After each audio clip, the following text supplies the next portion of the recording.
A new mouse study finds potential risk of taking up the popular diet. Though many people claim the keto diet to be a game changer or a lifesaver, a newly released study raises questions about its ability to cause type 2 diabetes. The study, which was conducted on mice, evaluated the keto diet.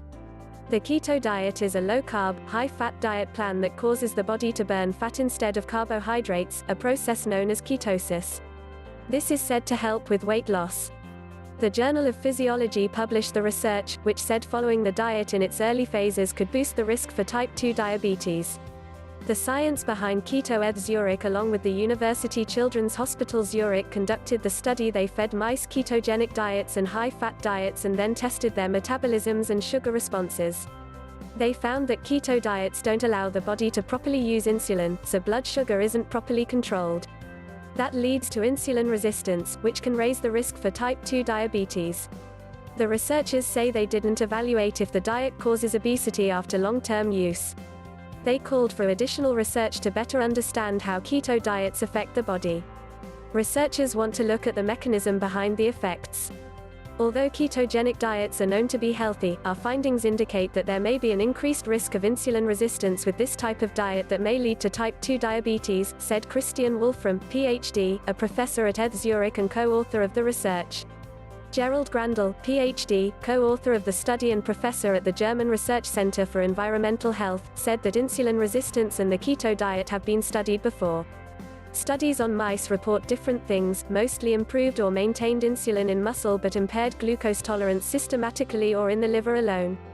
A century ago, doctors had recognized that fasting or starvation for several days, or strict carbohydrate restriction without starvation, can cause something called starvation diabetes in rodents, dogs, and humans.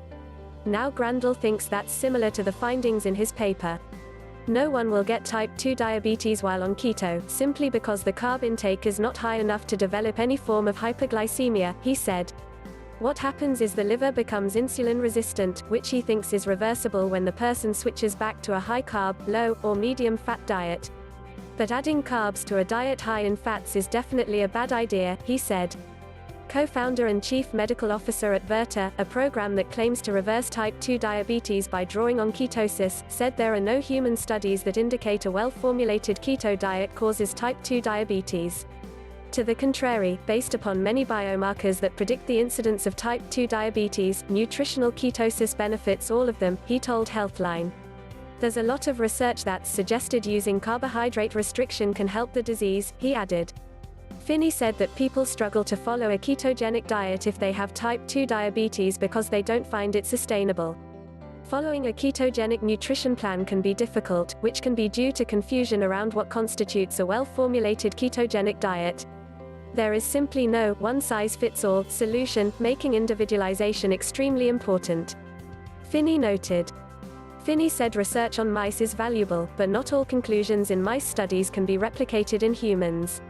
He also pointed out some limitations of the study, which include the diet only being used for 3 days.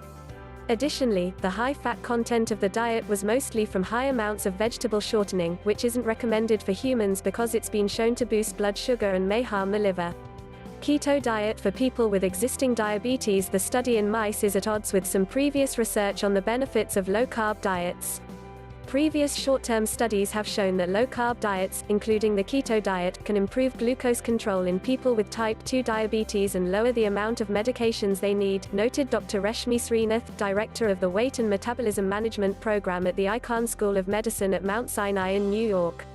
There isn't much data on long-term effects of low-carb eating. We also know that limiting carbohydrates to such a degree can be challenging for some patients, and there can be a risk of hypoglycemia, low blood sugar, particularly in patients with type 2 diabetes, Srinath said.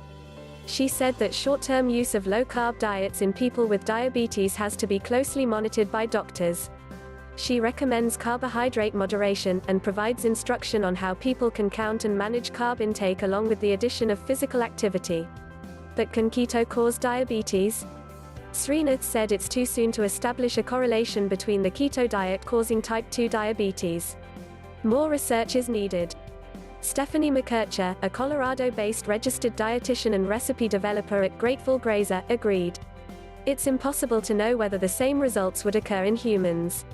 Overall, ketogenic research is still very limited, and we need more human studies to fully understand its effects. What about ditching dieting? There are 5 basic recommendations for people who are overweight or obese, or experience adiposopathy, insulin resistance, prediabetes, and diabetes.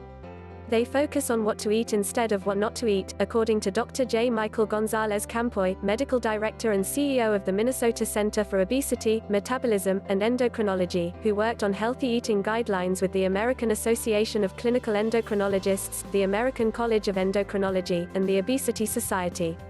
He said these recommendations include portion control, eating fresh foods, consuming plant-based meals, limiting animal products, and drinking water.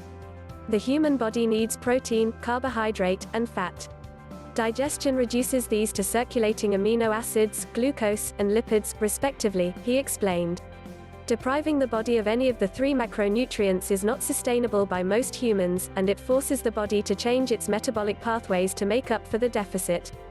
The observation that insulin resistance develops after fasting is not new, he added. The generation of ketones, free fatty acids, and an acid environment then contributes to a state of insulin resistance and also to impaired beta cell function, Gonzalez Campoy said. Gonzalez Campoy doesn't recommend going on any diet because that's a short-term solution. It is best to teach patients the essence of healthy eating so they can sustain it over the course of their life, he said. Regardless of whether or not you want to try the keto diet, there are some people who shouldn't for medical reasons. Gonzalez Campoy noted that people with chronic renal failure in stages 3, 4, or 5 should not follow the keto diet. The kidneys are essential to buffering the blood, and the acidosis that develops from fasting may not be corrected. People with type 1 German mark would be best off avoiding the keto diet, they are already at risk of ketoacidosis, he explained.